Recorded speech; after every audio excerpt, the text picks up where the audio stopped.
अपने कान में ईयरफोन्स डाल लो। क्या डाल भी लिए?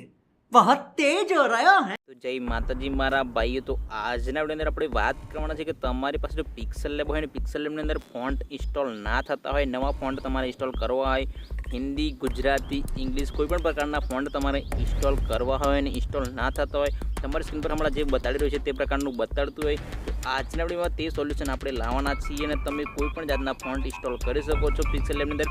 એ હું શીખવાનો છું. જો તમારે આ પ્રોબ્લેમ આજે ને તો કાલે પણ આવી શકે છે, એટલે આ વિડીયોને પૂરો જોજો. વિડીયો તમને જો સારો લાગે તો વિડીયોને અત્યારથી કરી લો એક લાઇક, ચેનલને સબસ્ક્રાઈબ જરૂરથી કરી લેજો અને તમારા એક મિત્રને આ વિડીયો શેર જરૂરથી કરી લેજો. ચાલો વિડીયોને શરૂ કરીએ.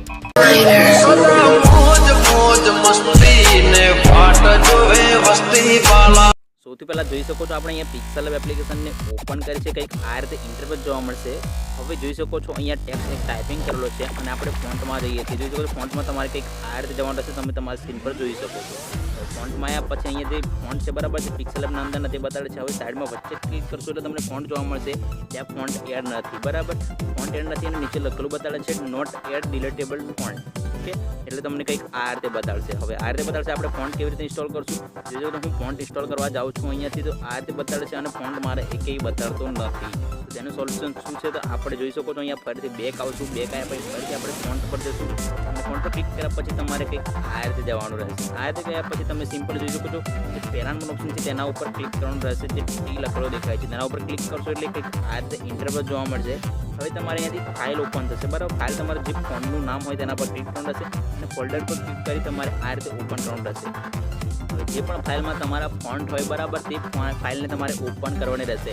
મારે જોઈ શકો છો અહીંયાથી ફોન્ટ ફાઇલ સિલેક્ટ છે બરાબર. તેના ઉપર હું ક્લિક કરી ફોન્ટ ફાઇલ જેવી સિલેક્ટ કરી મને ઘણા બધા ફોન્ટ જોવા મળશે જે મારા છે ઓલરેડી બરાબર. હવે તમારે ફોન્ટ ઉપર સિલેક્ટ કરવાનું છે. સિલેક્ટ કર્યા પછી સિલેક્ટ ઓલ ફોન્ટ સિલેક્ટ કરવાનું રહેશે. હું આ રીતે સિલેક્ટ કરું છું બરાબર.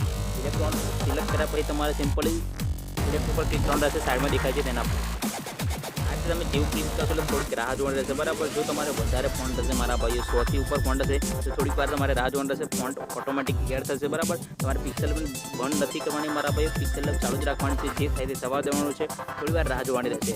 જોઈ શકો છો થોડી વાર રાહ જોયા પછી આપણે ઓટોમેટિકલી અહીંયાથી પિક્સેલની અંદર ફોન્ટ એડ થઈ ગયા છે બરાબર. તો એ રીતે તમે બીજા ફોન્ટ પણ એડ કરી શકો છો. જોઈ શકો છો તમને બીજા ફોન્ટ અહીંયા એડ કરીને બતાડું છું તમારી સ્ક્રીન પર. તો તમે આ રીતે ફોન્ટ એડ કરી શકો છો બરાબર. હજુ પણ જો તમને ખબર ના પડે તો જોઈ શકો હું ફોન્ટ એડ કરીને તમને બતાડું છું. જે મારા બીજા ફોન્ટ છે તે પણ અહીંયા એડ કરું છું. જેમ કે ગુજરાતી ફોન્ટ છે અને યુનિકોડ ફોન્ટ છે તે પણ હું અહીંયા એડ કરીને બતાડું છું બરાબર. તમે આ રીતે ગુજરાતી ફોન્ટ એડ કરી શકો છો મારા ભાઈઓ. જો તમને યાર વિડીયો સારો લાગે છે વિડીયોને લાઇક કરવાનું ભૂલતા નહીં.